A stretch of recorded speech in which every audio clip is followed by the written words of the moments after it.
What up, Long Beach? Welcome back to the 562.org. It's Tyler, and this More League Baseball video is brought to you by the fine folks down at Naples Rib Company. All of our high school baseball coverage this season is sponsored by Tribe Athletics. All of our Lakewood coverage is sponsored by JP Crawford, and all of our coverage of Millikan is sponsored by Curtis Boyer. Thank you to all of our sponsors. A beautiful day for some rivalry baseball. Millikan hosting Lakewood here late in the league season as we look ahead towards playoffs pretty soon. Lancers hoping to get their bats going against those rivals and shake up the league standings. Meanwhile, the Rams looking to stay unbeaten in league games on their home turf with senior Nolan Patterson on the bump, guy they've been relying on for these big games. And after issuing a leadoff walk, a sac bunt moves Xavier Nunez into scoring position for Lakewood. Then Drake Merrill gonna drop and give him ribbies. Gives Lakewood the lead with the double down the line, and then he's gonna hit his celly out at second base as Lakewood comes out punching, and they're up 1-0 in the top of the first inning. Great start on the road. But a leadoff walk gets a rally going for Millikan in the bottom half as Anthony Minton is going to get on. Then Andrew Perez puts down the sac bunt. It's going to be mishandled, and he's going to beat the throw. So the first two Rams reach base, an instant jam for Lakewood. After a grounder moves the runners up, Ben Kiesler does a job. RBI grounder to shortstop. We are tied 1-1 as number 1 scores thanks to number 11. You with me? We're still in the first, by the way. But the Rams are greedy. Enrique Lopez drives in the go-ahead run with this single off second base. Coming in to score is Perez, one of 2 hits for Lopez, as it's 2-1 Millikan after 1.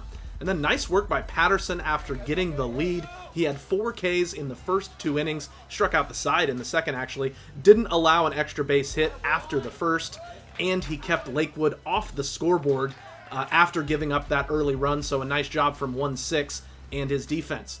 Back-to-back walks going to start the second as the Rams looked to pad their lead. Adrian Ramirez going to push Connor Patton to second.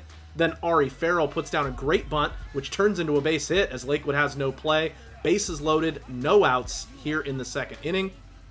Up comes Minton. He's going to put it in play. Goes off the shortstop. 1 run scores, and here comes Ramirez from second, but Angelo Ortiz throws him out at the plate. Millikan does take the 3-1 lead, but Lakewood does a nice job avoiding the big inning. The Lancers, throughout the day, were able to put guys on. They had a hit in 5 of the first 6 innings. Joseph Dizon going to rope a single right there, but Lakewood had a bad habit of hitting it to shortstop Andrew Perez, who's been a reliable fielder at that spot all year, and he made it look effortless again on Friday. Seemed like every time they needed to get out of the inning, Perez was the guy to do it. Millikan defense has really been the best in the Moore League this season, and Patterson reaping the benefits of that for sure.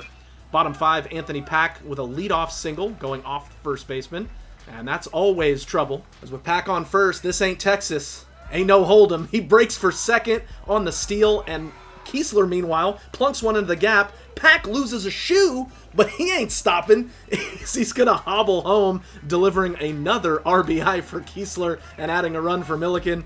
Rams head coach Ron Keister going to retrieve the fallen cleat, Pack running right out of his shoes.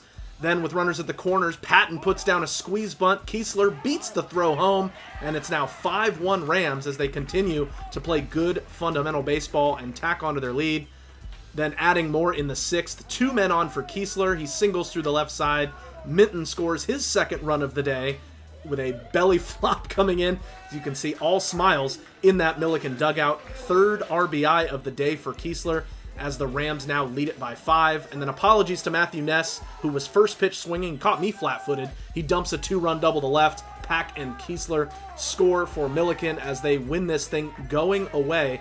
8-1 is the final, with the Rams scoring 5 in the final 2 innings. With Wilson's win over Poly, Millikan clinches an outright Moore League title. They've won or shared 6 of the last 10 baseball titles in the Moore League. The energy's good, and Millikan's 2 wins away from a rare unbeaten Moore League season. But for now, the Moore League title belongs to the Rams! You want coverage of Moore League baseball the rest of the way going into the playoffs? You're already in the right spot. The 562.org, your non-profit home for Long Beach sports.